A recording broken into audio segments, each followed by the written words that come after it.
Itulah Makmun Ibnu Fuad, putra mantan Bupati Bangkalan Madura yang kini melanjutkan kiprah ayahnya memimpin Bangkalan.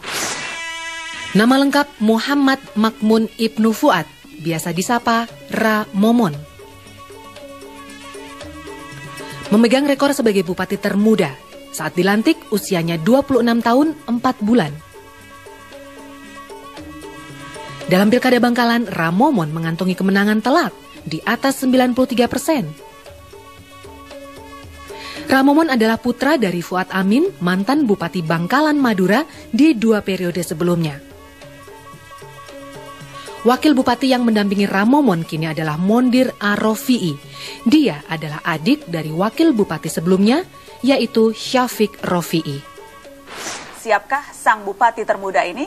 Telah hadir di studio Mata Najwa Makmun Ibnu Fuad. Selamat malam Pak Bupati. Malam Mbak Nasya. Terima kasih sudah bersedia hadir ke Mata Najwa. Iya, sama-sama. Usia 26 tahun sudah jadi Bupati. Ini Anda memegang rekor muri kalau tidak salah ya? Iya. Anda melanjutkan ayahanda yang 2 kali menjadi Bupati, 2 periode. Iya. Apakah memang ini sesuatu yang didorong oleh ayahanda untuk melanjutkan kiprahnya menjadi Bupati? Oh, enggak. Tidak, ini keinginan saya sendiri. Seberapa besar tapi dorongan ayahanda untuk kemudian menjadikan Anda Bupati juga? Oh, sedang-sedang saja. Tidak serba, iya. Sedang-sedang saja, karena itu kan tergantung dari anaknya itu sendiri ya. Kalau anaknya mungkin merasa kurang cocok sih sebenarnya ya tidak ingin terjun ke politik. Pak Bupati, saya ingat dulu ketika Anda dilantik, Pak Dekarwo, Gubernur Soekarwo, Gubernur Jawa Timur sempat mengatakan Bupati Bangkalan ini masih dijabat Kiai Fuad, Ra Momon kan penggantinya gitu. Kemudian kalau nanti tidak ada yang mengerti silahkan tanya ke Abah. Biasa anak kan minta nasihat kepada ayahnya. Anda masih ingat ketika itu ada selorohan atau candaan seputar itu? Iya, ingat. Iya, ingat. Jadi apakah memang Anda kemudian merasa banyak yang melihat wah ini kan hanya karena ayahnya tidak bisa lagi mencalonkan diri 2 periode, makanya anaknya yang disuruh maju? Oh, enggak ya, saya tidak melihat itu gitu. Jadi semua keputusan, semua apa kata saya gitu loh. Kebetulan beliau diangkat sebagai staf ahli saja, staf ahli Bupati. Jadi tapi bukan hanya ayah saya, tapi juga saya juga memanggil dosen, terus mahasiswa untuk masuk menjadi staf ahli. Jadi ada berapa nih staf ahli Bupati? Ada 4-5. 4-5? Iya, khusus. Saya ingin konfirmasi nih kepada Anda, Pak Bupati, karena katanya dalam rapat-rapat pun itu terkadang ayahanda, mantan Bupati yang masih memimpin. Oh, enggak. Tidak betul itu ya? Tidak betul ya, tidak betul. Salah itu. Tapi masukan dan saran-saran itu selalu Anda tampung? Iya, semua saya tampung, dari masyarakat, dari staf ahli, dari tokoh masyarakat, tokoh agama. Jadi kalau ada yang bilang tuh sebetulnya yang masih jadi bupati itu Pak Fuad Amin, bukan anaknya Ra Momon. Kalau ada yang bilang seperti itu? Ya itu kan ya biasa ya, masyarakat kan ada yang suka, ada yang nggak suka. Mungkin itu masyarakat yang tidak suka sama saya gitu. Tapi tidak apa-apa lah, biarlah gitu loh. Ingat ketika kampanye pun Anda banyak mendapat serangan-serangan, termasuk salah satunya serangan foto mesum Anda yang beredar, Pak Bupati. Masih ingat itu? Iya. Jadi ya itu mungkin ya saya tidak tahu ya, itu kan mungkin bisa direkayasa atau gimana, saya tidak tahu. Jadi seharusnya sih menurut saya kita kan harus mengkritik kinerja ya atau bagaimana ya, bukan mengkritik itu ya, foto-foto itu menurut saya sih begitu gitu loh. Harusnya melihat latar belakang ini kinerjanya gimana calon ini gitu loh. Rekam jejaknya maksudnya? Iya, rekam jejaknya, bukan kepribadiannya. Itu kan kurang baik kalau menurut saya sih. Jadi waktu itu memang foto itu hanya rekayasa? Iya, pendapat saya sih rekayasa. Saya juga tidak tahu, saya tidak menggubris itu. Pak Bupati, Anda kan usia 26. Biasanya itu kalau usia 26 tahun tuh masih inginnya eksplorasi, kadang mencari jati diri, senang-senang, hura-hura, masih senang pacaran gitu ya. Tapi Anda kan sekarang sudah jadi bupati dengan tanggung jawab yang tidak main-main, mengelola APBD hampir 1 triliun, kemudian juga pegawai di Kabupaten Bangkalan hampir 10.000 termasuk guru. Jadi ini kan tanggung jawab yang sangat besar. Iya, besar.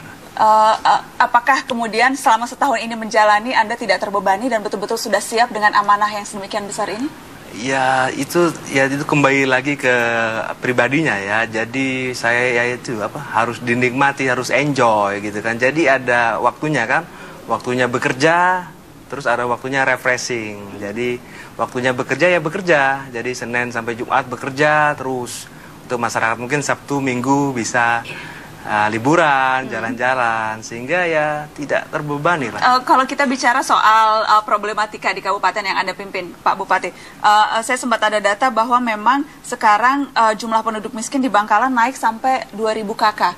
Apa sesungguhnya kalau Anda amati penyebabnya tingginya kemudian jumlah orang miskin di kabupaten yang Anda pimpin? Ya menurut saya ya pertama pendidikan ya. Jadi pendidikan itu banyak dari mereka itu beranggapan bahwa pendidikan formal itu kurang penting gitu. Kaitannya dengan tingginya angka kemiskinan?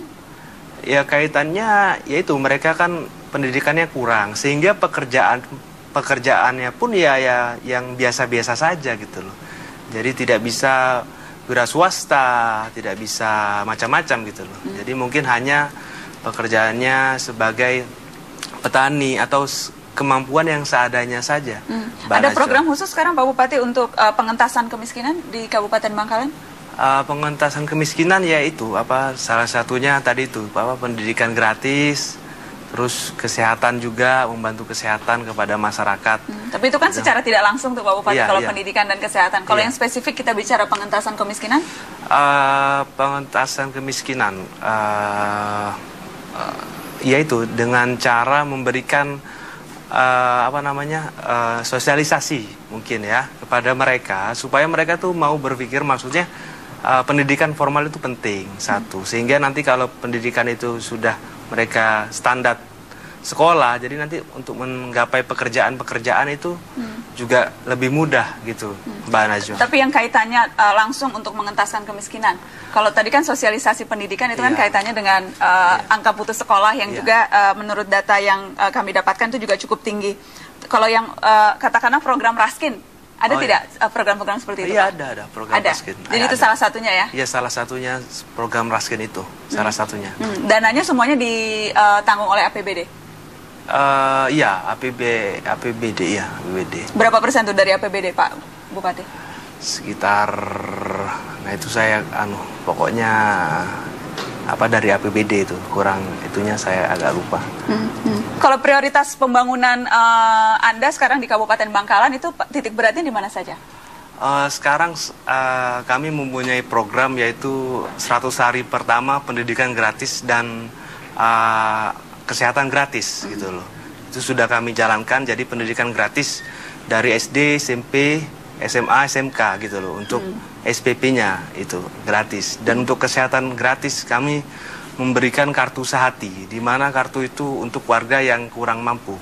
Gitu. Itu semua sudah terlaksana? Sudah terlaksana. Kartu sehatinya sebanyak 550.000. Tapi ada 64.000 yang untuk cadangan gitu, untuk cadangan gitu. Itu memakan total berapa persen dari APBD? Program-program yang Anda canangkan itu? Berapa ya? Sekitar 50%, 40% ya gitu. Oh ya? 60%, cukup ya. banyak ya? Jadi iya, 50% alokasi APBD untuk program kesehatan dan pendidikan? Iya, karena kita kan banyak termakan kan di gaji ya. Gaji itu hampir 60% kalau tidak salah. Jadi gaji pegawai? Iya, jadi pegawai. Jadi 40% itu, 50-40% lah.